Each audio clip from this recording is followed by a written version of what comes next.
In this guide, I'm going to show you how to stop WhatsApp saving photos in gallery. This is Aiden from JustPause, and before we get into this guide, make sure to like the video and subscribe to the channel with all notifications on. It really does help with the channel and it lets us know that you want more content like this, so we greatly appreciate it. If at any point throughout this guide you did have any questions, just ask them down in the comment section below and we can help you out further. I'm going to be doing my best to reply to every single comment down there. Begin by opening up WhatsApp, and you need to go to settings down in the bottom right. On iPhone, just tap settings in the bottom right. On Android, you're going to have to tap those three dots up in the top right and then select settings.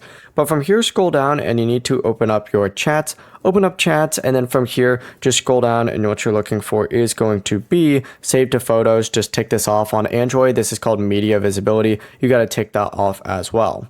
From now on, new photos received through WhatsApp are no longer going to automatically appear in your phone's gallery or Photos app. The process is as simple as that. You still can just manually save them. You're just going to have to manually save them by holding down and hitting download. Before you do leave, make sure to like the video and subscribe to the channel with all notifications on. It really does help with the channel and it lets us know that you want more content like this. We'd greatly appreciate it. And if at any point throughout this guide you did have any questions, just ask them down in the comment section below and we can help you out further. I'm going to be doing my best to reply to every single comment down there. Peace.